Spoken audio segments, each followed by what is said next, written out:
सोचो तो जीत है, मानो तो हार है। नमस्कार, स्वागत है आपका। मैं हूं आपका साथी के.आर. चौधरी। साथियों, हम जो बात करेंगे आज, हमारा जो सेशन चलेगा उसको लेकर अगर हम बात करें तो हम बात करेंगे साहब आपका गुण संधि है, उसको लेकर हम बात करेंगे। तो आज हमारा जो टॉपिक चल रहा है वो चल रहा है साहब गुण शवर संधि। गुण शवर संधि है, इसको लेकर हम बात कर रहे थे। इससे संबंधित एक हमारी क्लास है वो पहले हो चुकी है। गुण शवर संधि से संबंधित एक हमारी क्लास पहले हो चुकी है। यहाँ अगर हम बात करें इस संधि का जो निर्माण है साहब वो तीन प्रकार से होने वाला है। पहला पद का तो यह है कि पहले पद के अंत में अ होगा, आ होगा, उसके बाद में ई और ई होगा तो क्या हो जाएगा साहब ए हो जाएगा। पहचान क्या होगी, कोई भी शब्द आएगा उसमें एक मात्रा आने वाली है ना। जैसे कि हम बात करें साहब रमेश है ना, रमेश है, राजेश है, इस प्रकार की शब्द है ना वो आएंगे। दूसरा बात का जो पैटर्न है उसको लेकर हमने बात की थी साहब ये है कि पद के अंत में या तो अ होगा या आ होगा, उसके बाद में क्या होगा साहब ऊ या ऊ होगा तो वहाँ क्या हो जाएगा साहब ओ हो जाएगा। इसकी पहचान क्या आती है, एक मात्रा के साथ में आएगी साहब खड़ी पाई है वो आने वाली है। जैसे कि हमने बात की है साहब कि जैसे आ गया हमारे पास में शब्द आ गया साहब महोदय है ना, महोदय आ गया। जैसे कि आ गया साहब सर्वोत्तम है, महोदय है, सर्वोत्तम है, इस प्रकार के शब्द है ना वो आएंगे। और तीसरा वाला जो पैटर्न है वो ये वाला है। यहाँ अगर हम बात करें तीसरा वाला पैटर्न ये बोलता है कि पद के अंत में या तो अ होगा या आ होगा, उसके बाद में होने वाला साहब री, तो इनके स्थान पर क्या हो जाएगा, इनके स्थान पर अर हो जाएगा। और इस पैटर्न को लेकर हम बात करने वाले हैं। आज हमारा जो सेशन चलेगा उसको लेकर अगर हम बात करें तो ये वाला पैटर्न है उसको लेकर हम बात करेंगे। वैसे देखा जाए तो एग्जाम की दृष्टि से तो पहला जो महत्वपूर्ण प्रश्न बनता है संधि से वो यहाँ से बनता है। इस वाले पैटर्न है, इससे ही सबसे ज़्यादा जो महत्वपूर्ण प्रश्न है वो बनने की जो संभावना है वो यहाँ से ही होने वाली है साहब। यहाँ से क्यों होती है, यहाँ से इसलिए होती है कि इसमें जो पैटर्न है इसमें थोड़ी सी गलती कराता है, और थोड़ी सी गलती हुई और हमारा जो शब्द है ना वही क्या होता है साहब गलत हो जाता है। तो या तो इनमें से आता है कि साहब संधि विच्छेद से संबंधित आता है, और यह आता है जो प्रश्न आता है ना वो किससे आता है साहब, तो यहाँ पर संधि है वो पूछ लेता। तो संधि विच्छेद पूछे चाहे संधि से बनने वाला जो शब्द है ना वो पूछे तो हम आराम से बता पाएंगे। समझ में आ गया। इसमें जैसे कि इसकी जो पहचान होती है वो क्या आएगा, तो यहाँ से रे से पहले वाला वर्ण है ना वो क्या आएगा साहब आपका हलंत आएगा, है ना। जैसे कि देवर सब है, अब जो देवर सब है ना ये हमारे पास में शब्द है, तो रे से पहले वाला वर्ण कौन सा है वह, तो वह में क्या आ गया साहब आ गया, है ना। तो वैसे पहले वाले वर्ण में क्या आ जाएगा साहब ए है वो आ जाएगा। तो इस संधि की पहचान यही है साहब कि एक मात्रा आएगी, कोई भी शब्द आएगा, है ना। जैसे कि यहाँ पर आ गया साहब या तो आएगी एक मात्रा, जैसे कि एक मात्रा आ गई, ये आएगी साहब एक मात्रा के साथ में खड़ी पाई, देखो ये आ गया है ना, एक मात्रा के साथ खड़ी पाई आ गई। यह क्या आएगा साहब, रे से पहले वाला वर्ण है उसमें क्या आएगा अ आएगा, तो रे से पहले वाले वर्ण में भी अ आए तो वहां पर भी संधि कौन सी हो जाएगी आपकी शवर संधि हो जाती है। और ये शवर संधि का तीसरा पैटर्न है, इससे कैसे कैसे उदाहरण बनते हैं उनको लेकर हम समझने का प्रयास है वो करते हैं। ठीक है साथियों, तो ध्यान दीजिएगा साहब। जैसे हमारे पास में शब्द आ गया साहब ये, जैसे कि हमारे पास में एग्जामिनर देगा कि बताओ सप्तर्षि जो शब्द है इसमें संधि कौन सी है।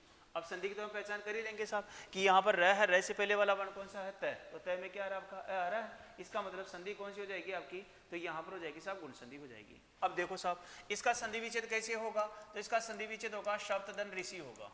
इसका संधि विच्छेद कैसे हो जाएगा साहब, सप्तधन ऋषि है उसका संधि विच्छेद हो जाता है। अब समझिएगा साहब सप्त प्लस ऋषि है, इसका संधि विच्छेद है वो होता है सप्त प्लस ऋषि है, इसका जो संधि विच्छेद होता है। तो अब अगर हम बात करें इसमें जो गलती है वो हमसे क्या कराता है एग्जामिनर, तो हमसे गलती ये करा देता कि इस ऋषि जो शब्द है ना इसको लिखी ऐसे देता है। अगर ऋषि शब्द को ऐसे लिख दिया तो ये क्या हो गया साहब गलत हो गया, तो ये संधि विच्छेद ही है मान्य हो गया, यानी कि गलत रूप में इसका संधि विच्छेद हो गया। तो यहाँ पर आएगा संधि विच्छेद कैसे, तो सप्त प्लस ऋषि है वो आने वाला।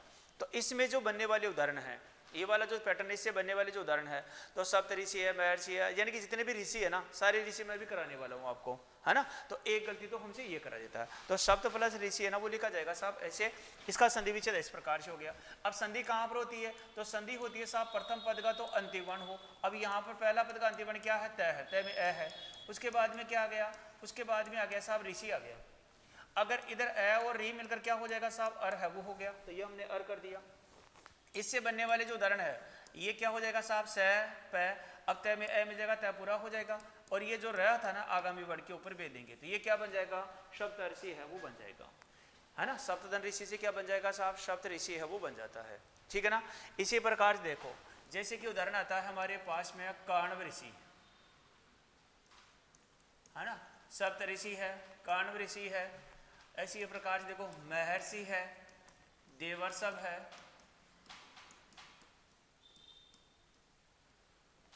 इसी प्रकार देखो जैसे आता है साहब राजर्षि है, इस प्रकार के उदाहरण है वो आएंगे साहब। तो इस प्रकार के उदाहरण आए तो भी हम आराम से प्रश्न है उसको सही कर पाएंगे। अब समझिएगा साहब, यहाँ पर आ गया कांड ऋषि है।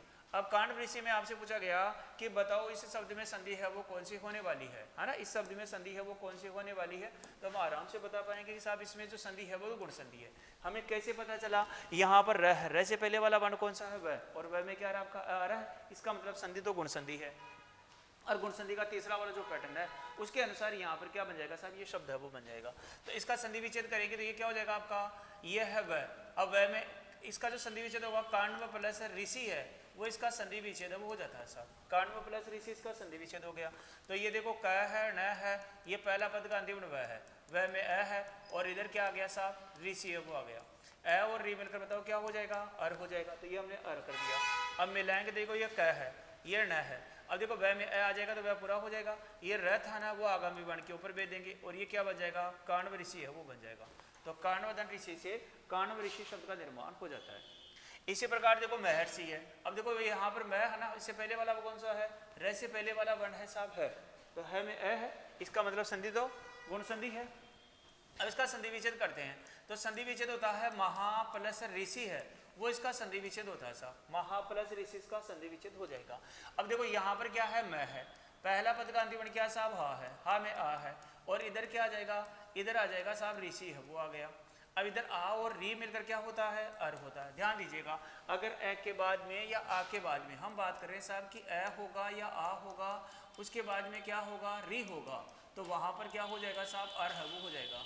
यही तो हमारा नियम है। अब हम बात करें भाई ए के बाद में री आएगा तो भी क्या होगा, अर होगा। जैसे कि यहाँ पर काण्व में न है, इसमें व में क्या साहब ए था, और ऋषि में क्या था साहब आपका री था, तो क्या हो गया, अर हो गया। यहाँ अगर हम बात करें कि आ के बाद में री आता है तो भी क्या होता है, अरी होता है। जैसे कि यहाँ पर महा में आ है, ऋषि में क्या आ गया साहब, री आ गया, तो भी क्या हो जाएगा साहब, अरी हो जाएगा। अब मिलाएंगे, देखो ये मैं तो ऐसा कैसा गया है, इस है में देखो ए मिल जाएगा तो है पूरा हो गया। इधर रह है और इधर क्या है साहब सी है, तो ये रह होगा ना आगामी वर्ण के ऊपर भेज देंगे, ये क्या बन जाएगा साहब, महर्षि बन जाएगा। तो महा प्लस ऋषि से क्या बनता है, महर्षि शब्द का निर्माण हो जाता है। इधर देखो यहाँ पर रह है। अब देखो यहाँ पर गलती क्या कराता है एग्जामिनर हमसे, इसमें जो महर्षि जो शब्द है इसमें जो गलती है वो करा देता है, इसको मैं को क्या कर देता है साहब, माँ कर देता है, तो महर्षि कर देता है, जबकि महर्षि है वो नहीं होगा, ये क्या होगा आपका, महर्षि होगा। महर्षि ही क्यों होगा, क्योंकि ए के बाद में री आता तो भी अर होता है, आ के बाद में री आएगा तो भी क्या होता है, अरी होता है। तो ये क्या बनेगा साहब, महर्षि है वो बनता है। इसी प्रकार देखो देवर्षभ है क्या, तो यहाँ पर क्या है, वह है, तो रह से पहले वाला वर्ण कौन सा है, वह है, तो वह में अ है, तो संधि विच्छेद करेंगे साहब, तो ये बन जाएगा देव प्लस ऋषभ है ना, वो इसका संधि विच्छेद हो जाएगा साहब, देव प्लस ऋषभ इसका संधि विच्छेद हो जाता है। तो ये देखो देह है, ये पहला पद का अंतिम वह है, वह में अ है, और इसके बाद में क्या आ गया साहब, उसके बाद में आ गया ऋषभ है वो आ गया। इधर अ और रे मिलकर क्या हो गया साहब, अर है वो हो गया, तो ये हमने अर कर दिया। अब मिलाएंगे तो ये देखो दे तो ऐसा कैसा गया, वह में अ मिलकर वह पूरा हो गया। ये रह था ना आगामी वर्ण के ऊपर भेज देंगे तो आगामी वर्ण के ऊपर भेज दिया, ये शेष ऐसा कैसा गया, तो ये क्या बन गया, देवर्षभ बन गया। तो देव प्लस ऋषभ से क्या बन जाता है, देवर्षभ शब्द का निर्माण हो जाता है। तो अगर यहाँ पर आता है जितने भी ऋषि हैं, देवर्षि है, महर्षि है, काण्व ऋषि है, राजर्षि है ना, इन सभी में क्या आती है साहब, ये संधि आती है। समझ में आ गया। अब देखो आगे वाला एक उदाहरण है ना, राजर्षि। राजर्षि को चलो आगे वाले पेज है उसमें लेते हैं हम, आगे वाला जो स्लाइड है उसमें हम लेते हैं। तो यहाँ पर है मैं सप्तऋषि है, काण्व ऋषि है, महर्षि है, देवर्षभ है। अगर आ जाए जैसे कि आ जाए साहब, ये आ गया हमारे पास में राजर्षि। अब राजर्षि में पूछेगा कि बताओ संधि कौन सी है, तो वो तो आप आराम से बता पाएंगे। राजर्षि को संधि विच्छेद है वो तो संधि है, वो तो आप पहचान करेंगे साहब गुण संधि है। लेकिन इसका संधि विच्छेद क्या होगा, तो संधि विच्छेद होता है साहब इसका ये वाला, इसका संधि विच्छेद होता है राजन धन ऋषि। ये याद रखना आपको, राजन धन ऋषि है वो हो जाएगा साहब इसमें। अब देखो यहाँ पर एक तो शवर संधि है उसका भी नियम लगेगा, और एक व्यंजन संधि है उसका नियम भी यहाँ पर लगता है। व्यंजन संधि का कौन सा नियम है साहब जो यहाँ पर प्रयोग होगा, व्यंजन संधि का एक नियम आता है कि दो मिलने वाले पदों में प्रथम पद के अंत में न हो तो न का शब्द ही लोप हो जाता है। अब न का लोप हो गया तो बचा क्या, राज, और इसके बाद में क्या आ गया साहब, ऋषि आ गया। अब एग्जामिनर हमसे प्रश्न, इसका ज्यादातर संधि विच्छेद पहुंचता है। संधि विच्छेद क्यों पहुंचता है, क्योंकि संधि विच्छेद पहुंचकर वो गलती कराना है वो इसके लिए आसान हो जाता है। कैसे, वो राजर्षि जो शब्द है, इस राजर्षि शब्द का संधि विच्छेद देगा साहब, तो वो देखा पहला ऑप्शन देखा, जैसे कि राजा धन ऋषि है ना, राजा दंड ऋषि देगा। और राजा दंड ऋषि हम बार बार सुनते रहते हैं साहब, राजा राजा सुनते रहते हैं, इसलिए हम पहला ऑप्शन यही कर देते हैं जो कि गलत है। अगर कोई मान ले कि साहब नहीं राजा नहीं यार इतना सरल तो नहीं दे सकता, तो वो क्या कर देगा, इसका राजदंड ऋषि है ना वो इसका संधि विच्छेद कर देगा, ये भी गलत है। और ये भी क्या है साहब, गलत है। तो इसका मान्य संधि विच्छेद क्या माना गया है, तो वो माना गया है साहब राजदंड ऋषि है, वो माना गया है, राजदंड ऋषि माना गया है। व्यंजन संधि का नियम लगता है कि दो मिलने वाले पदों में प्रथम पद के अंत में न हो तो न का शब्द ही लोप हो जाता है। अब न का लोप हो जाएगा तो बचेगा क्या, राज है, और आगे क्या है साहब, ऋषि है, और मिलाएंगे तो फिर क्या बन जाएगा, राजर्षि है वो बन जाता है। देखिएगा अब यहाँ पर क्या है साहब, ये रात तो ऐसा कैसा गया क्या, संधि कहाँ पर होती है, प्रथम पद के अंतिम वर्ण में। प्रथम पद का अंतिम वर्ण क्या है, ज में अ है, उसके बाद में क्या है साहब, उसके बाद में आया ऋषि है, वो आया ए और री मिलकर क्या हो जाएगा, अर हो जाएगा, ये हमने कर दिया। अब ये रा है, जय मेरे को ए मिल जाएगा, जय पूरा हो जाएगा। ये र और सी दोनों व्यंजन है, तो र है वो आगामी वर्ण के ऊपर भेज देंगे, और क्या बन जाएगा साहब, राजर्षि है वो बन जाएगा। तो अब यहाँ पर क्या होता है साहब, राजर्षि हो जाता है। अब आपके दिमाग में एक बात आ रही होगी कि सर जब यहाँ पर भी तो एक बार तो न है उसका लोप तो कर दिया गया था ना, भाई इसका लोप तो हो गया, ये तो व्यंजन संधि के अनुसार हो गया, फिर यहाँ पर दूसरी संधि की और परिस्थिति है वो बनी है, तो वो इस प्रकार से फिर दूसरी संधि कौन सी बनी, तो गुण संधि की परिस्थिति बनी है, तो फिर यहाँ पर गुण संधि के अनुसार ये बदलाव हो गया।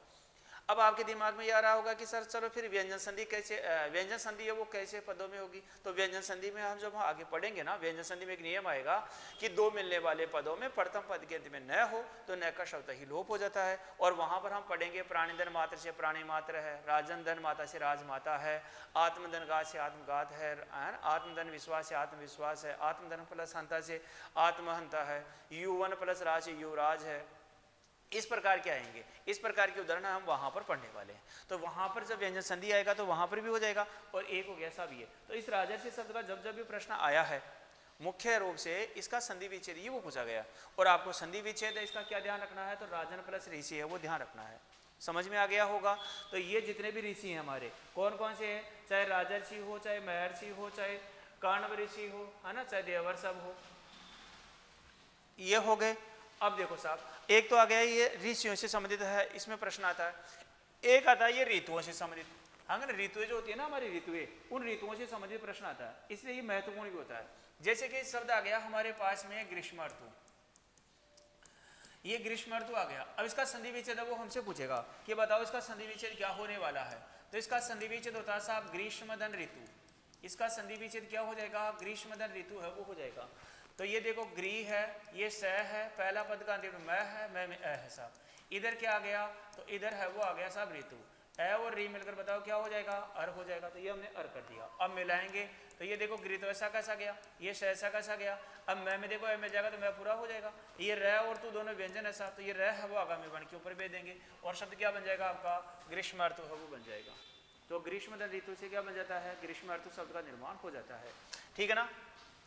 इसी प्रकार देखो यहाँ पर आता है, जैसे कि यहाँ पर आ गया साहब ये वाला बसंत धन ऋतु, है ना। यहाँ पर अगर मैं बात करूं जैसे कि आ गया साहब ये वाला बसंत धन ऋतु है वो आ गया। देखो इस बसंत को ऐसे भी लिख सकते हैं, और वैसे अगर पंचवर्ण है ना उसके रूप में भी लिख सकते हैं। तो बसंत धन ऋतु आ गया। अब यहाँ पर देखो ये बसंत, और तय में क्या साहब अ है, और इधर क्या आ गया, इधर आ गया हमारे पास में ऋतु है। बताओ ए और री मिलकर क्या हो जाएगा, अर हो जाएगा। तो ये हमने अर कर बात कर लिया है। अब ये देखो बै तो ऐसा कैसा गया क्या, यहाँ पर ये देखो स है वो भी ऐसा कैसा गया, ऊपर अनुस्वार भी। अब यहाँ पर देखो तय है, और ये क्या गया आपका ए है। देखो तय तो व्यंजन है, ए क्या हो गया, स्वर है। अब इसे तय है उसमें ए मिल जाएगा, तो ये क्या हो जाएगा, तय पूरा हो जाएगा। अब ये जो रह था ना आगामी वर्ण के ऊपर भेज देंगे, ये क्या बन जाएगा, बस अर्थ वो बन जाता है। अब यहाँ पर एग्जामिनर है ना मुख्य रूप से इस वाला जो पैटर्न है इसमें क्या करता है, वो संधि विच्छेद देता है और फिर बोलता है कि बताओ इनमें से शब्द कौन सा है वो बनने वाला है। तो अब यहाँ पर देखो एक ऑप्शन तो ये दे दिया है ना, कि एक ऑप्शन तो दे दिया साहब कि ऐसा है वो बनने वाला, और क्या देखा तो ऑप्शन बना दिया साहब की ऐसे कि बस अर्थ जो शब्द है ना इससे बनने वाला शब्द क्या ऐसे बनेगा क्या, है ना। या वो देता है साहब ऑप्शन ऐसे कि इससे बनने वाला जो शब्द होगा वो इस प्रकार से बनता है क्या, समझ में आ गया क्या। और या क्या दे देगा, वो ऐसे दे देगा साहब कि इससे बनने वाला जो शब्द होगा वो क्या होगा साहब आपका इस प्रकार से आता है ना। वो इस प्रकार से दे देता है कि बताओ इनमें से बनने वाला जो शब्द है वो आपका क्या इस प्रकार से सही है क्या, है ना, इस प्रकार से सही है क्या। वो ऐसे चार ऑप्शन बनाकर देता है। तो ध्यान दीजिएगा यहाँ पर बसंत प्लस ऋतु से जो बनने वाला जो शब्द है वो क्या बनेगा साहब, ये बनेगा। इसी प्रकार से बनेगा। क्यों बनेगा कि ए और आ के बाद में री आता है तो क्या हो जाता है, अर हो जाता है। अर होगा तो वो इस प्रकार से शब्द का निर्माण है वो बन जाता है साहब। तो इस प्रकार से क्या बन जाएगा, आपका शब्द है ना वो बन जाएगा। ऐसे देखो यहां पर आ गया साहब, जैसे कि आ गया शीत प्लस ऋतु, शीत प्लस ऋतु है वो आ गया, शीत प्लस ऋतु है वो आ गया। अब ध्यान दीजिएगा साहब, शीत प्लस ऋतु है तो देखो ये शीत ऐसा कैसा आ गया, पहला पद का अंतिम तय है, तय में ए है, और इधर क्या आ गया, इधर आ गया साहब ऋतु है, ए और री मिलकर बताओ क्या हो जाएगा, अर हो जाएगा। तो ये हमने अर कर दिया। अब मिलाएंगे तो ये शीत ऐसा कैसा आ गया, तय में देखो मिल गया, तय पूरा हो गया। ये रह और तू दोनों व्यंजन है, तो ये रह है वो आगामी वर्ण के ऊपर भेज देंगे, ये क्या बन जाएगा, शीत ऋतु बन जाएगा। तो शीत धन ऋतु से शीत ऋतु है वो बन जाता है। एक चीज ध्यान रखना है भाई, शीत में देखो एक में तय आ रहा है, एक ऋतु वाला तय आ रहा है, तो शीत ऋतु शब्द बनेगा, वहां पर भी दो तय का प्रयोग होगा। ऐसे देखो यहाँ पर बसंत है, उसमें तय आ रहा है, एक ऋतु वाला तय है उसमें तय आ रहा है, तो ये दो बसंत ऋतु है, उसमें भी दो तय का प्रयोग होगा। ये ध्यान रखना है। कभी कभी क्या होता है कि हम ये तय है उसका पता ही नहीं रह पाता है, समझ में आ गया। तो बसंत प्लस ऋतु से बस ऋतु बन जाएगा, और शीत प्लस ऋतु से क्या बन जाएगा साहब, शीत ऋतु बन जाएगा। इधर ग्रीष्म प्लस ऋतु से क्या बन जाएगा साहब, ग्रीष्म ऋतु है वो बन जाता है। इसी प्रकार से देखो जैसे कि हमारे पास में आता है साहब वर्षाधन ऋतु, वर्षाधन ऋतु है वो आता है। अब देखो यहाँ पर वैसा कैसा गया, क्या ये रह है, किसके ऊपर लग रहा है, से, तो से से पहले उच्चारण होगा। अब पहला पद का अंतिम क्या बचा है, सा में आ है, और इधर क्या आ गया साहब, ऋतु है वो आ गया, आ और री मिलकर क्या हो गया साहब, अर हो गया। तो ये हमने अर कर दिया। अब मिलाएंगे तो ये देखो वह है, ये रह और से दोनों व्यंजन है ना। अब ये शय में देखो ए में जाएगा तो सब पूरा हो जाएगा। अब ये जो रह था ना आगामी वर्ण के ऊपर भेज देंगे साहब, तो ये आगामी वर्ण के ऊपर भेज दिया। इधर क्या है, रह है, और इधर क्या है साहब, तू है, तो ये ऐसे प्रकार से बन जाएगा। तो ये क्या बन जाएगा साहब, वर्षा ऋतु का वो बन जाएगा। तो वर्षाधन ऋतु से क्या बन जाता है साहब, वर्षा ऋतु शब्द का निर्माण हो जाता है। ठीक है ना। ऐसे देखो यहां पर आता है, जैसे कि आ गया हमारे पास में शिशिर धन ऋतु, शिशिर धन ऋतु है वो आता है।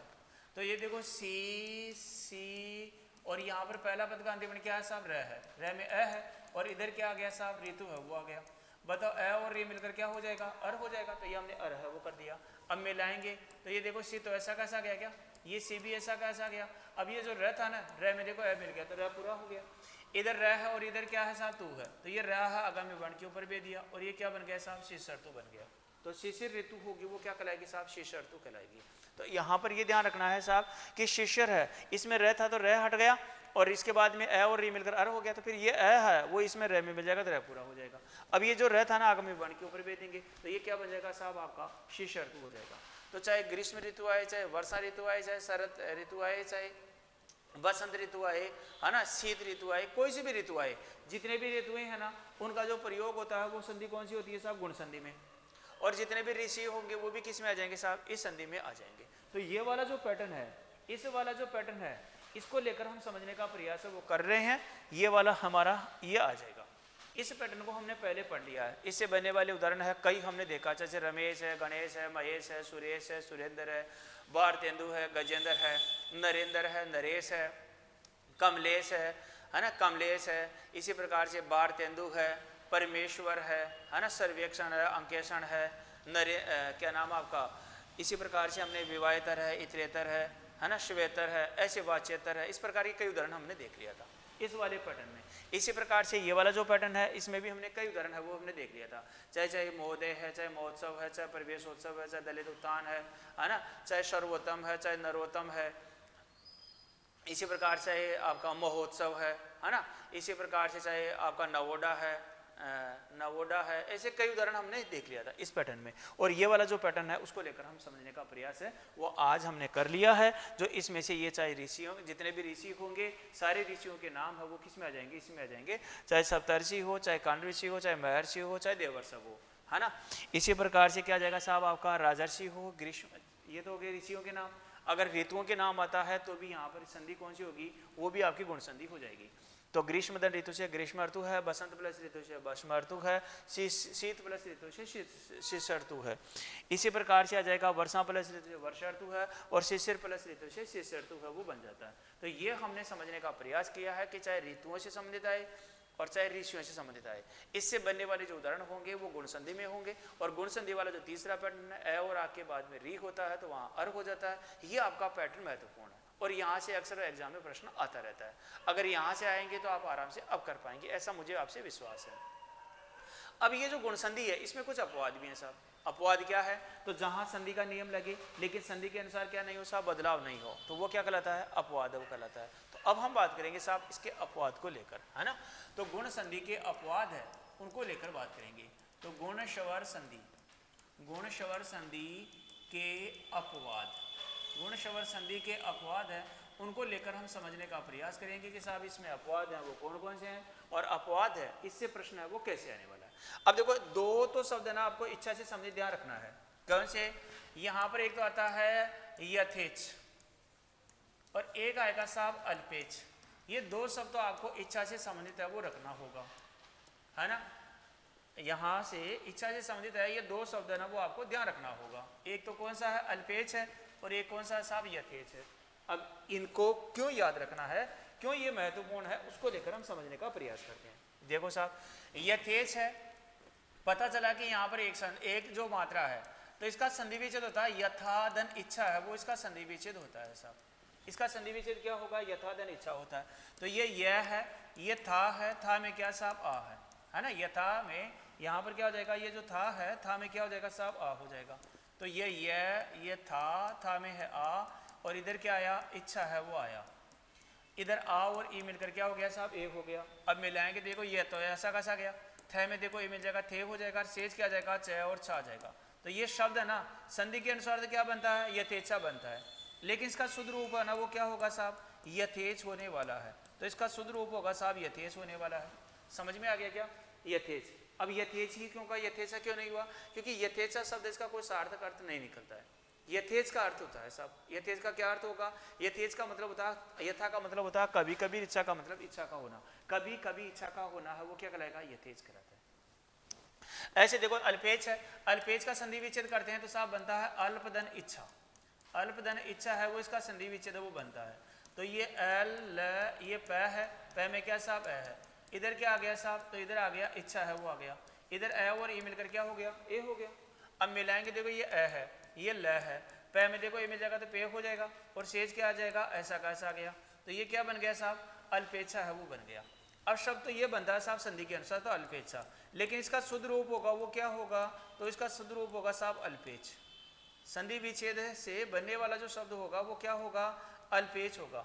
अल्पेच का मतलब क्या है साहब? अल्पेच का मतलब होता है थोड़ी इच्छा का होना। अल्प का मतलब थोड़ा है, इच्छा का मतलब इच्छा का होना, कम इच्छा का होना है वो क्या कहलाएगा? अल्पेच कहलाता है। समझ में आ गया? ये दो शब्द तो आपको इच्छा से संबंधित है वो ध्यान रखना है, कौन सा? यथेच है और अल्पेच है ना। अब देखो साहब और कौन से शब्द हैं साहब? तो और ये वाले शब्द हैं, जैसे कि हमारे पास में आता है श्वेर, क्या आ जाएगा साहब? जैसे श्वेर आता है, श्वेर आ गया। ऐसे आता है साहब श्वेरणी है, श्वेर है, श्वेरणी है। अब इसमें क्या ध्यान रखना है साहब? यहाँ पर ये ध्यान रखना है ये जो श्वेर है, श्वेरणी है ना, यहाँ पर इसका जो शुद्ध रूप है वो कैसे आएगा? ये आ गया श्वेर है, श्वेरणी है, इसका संधि विच्छेद होगा स्व प्लस इर है ना, वो इसका संधि विच्छेद होता है। तो ये देखो स है, ये वह है, वह में क्या साहब? ए है। इधर क्या आया? इर है वो आया।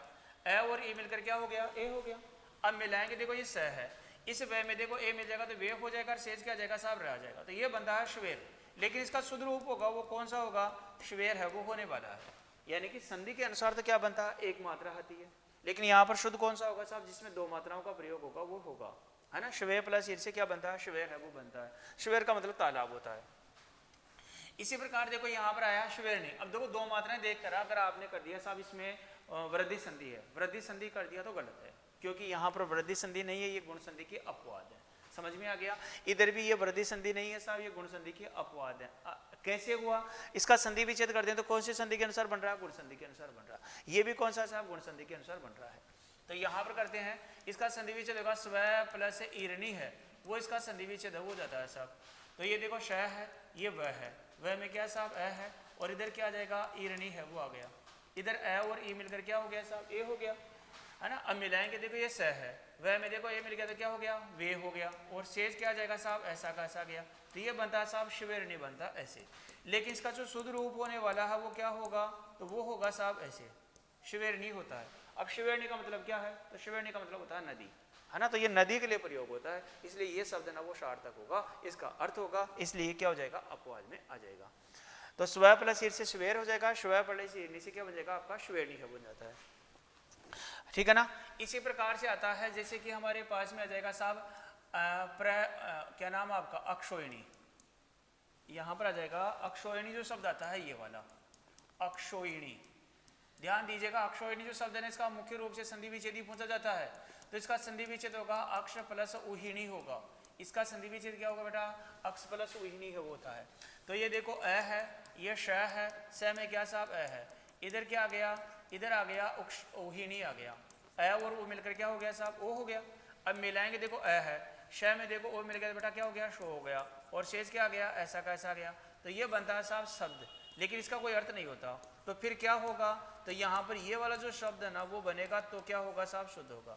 अब ये है, इसका मतलब क्या होता है, यही क्यों बना, देखो इसमें दो संधियां कार्य है वो करेगी। एक तो क्या करेगी, यहाँ पर ये न है ना, न के स्थान पर क्या हो रहा है, न हो रहा है, एक तो ये हो रहा है। अक्षोहिणी जो शब्द इसका मतलब होता है, इसका कोई अर्थ नहीं होता, सार्थक अर्थ नहीं होता है, इसलिए यहाँ पर ये शब्द आएगा, इसका अर्थ होगा। अक्षोहिणी का मतलब क्या होता है, तो अक्षोहिणी का मतलब होता है चतुरंगिनी सेना। चतुरंगिनी सेना का मतलब क्या है साहब, जिसमें हाथी घोड़े पैदल रथ जो सेनाएं हैं जो शामिल होती है, वो क्या कहलाती है साहब, अक्षोहिणी कहलाती है। समझ में आ गया क्या। तो यहाँ पर क्या होगा, अक्षोहिणी है वो इस प्रकार से बनेगा, तो क्या माना जाएगा साहब, शुद्ध है वो माना जाएगा।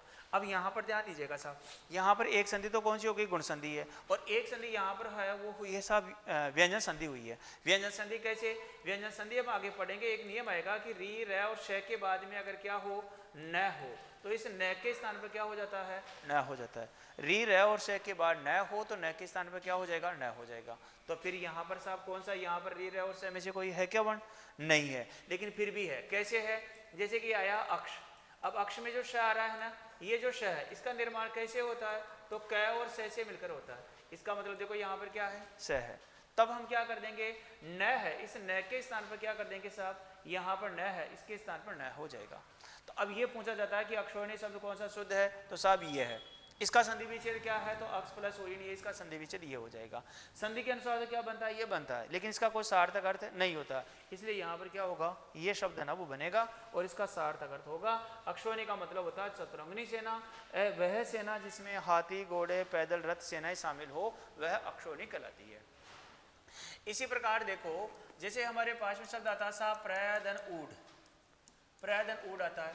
अब ये देखो प्र है, प्र में क्या साहब अ है, इसके बाद में क्या आ गया, ऊढ़ आ गया।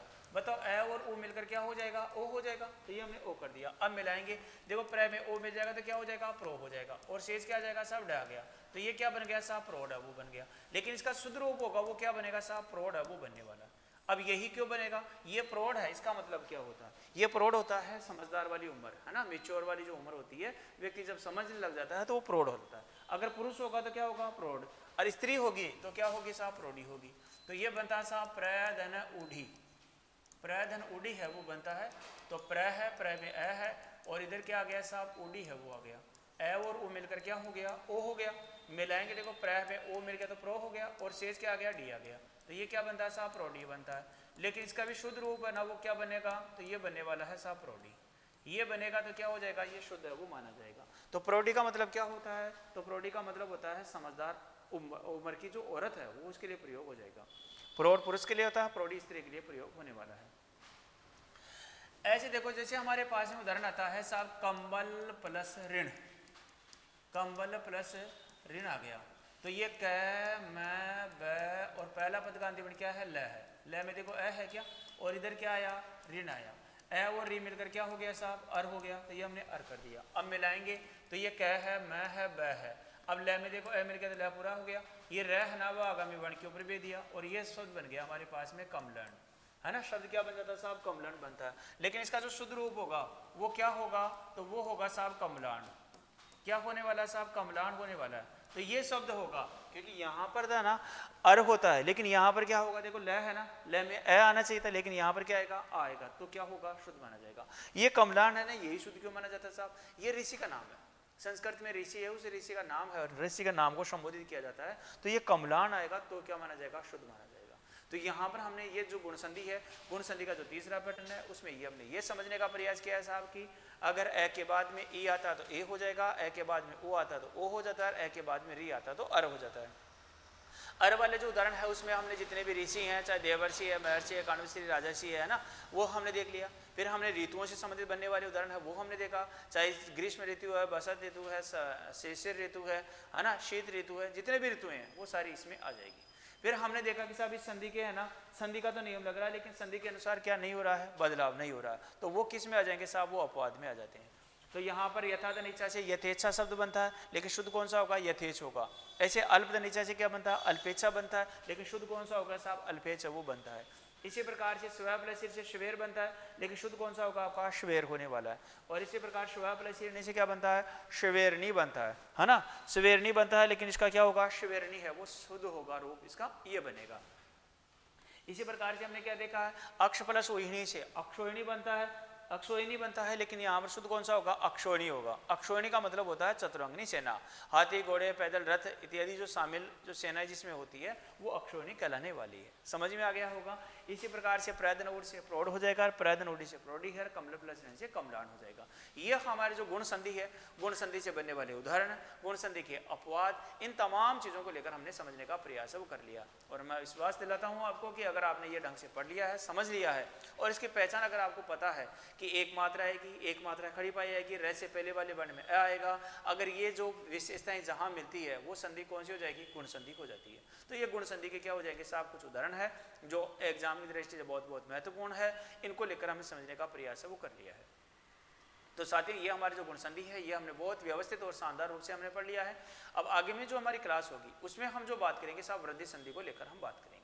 वृद्धि संधि का निर्माण कैसे होता है, वृद्धि संधि में कैसे उदाहरण आएंगे, उन तमाम चीज़ों को लेकर हम बात करने वाले हैं।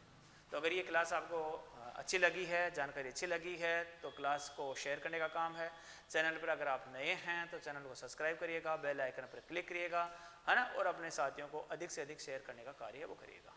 ठीक है साथियों, तो फिर मिलते हैं आगामी क्लास में। अभी के लिए इतना ही, बहुत बहुत धन्यवाद, नमस्कार, जय हिंद, जय भारत।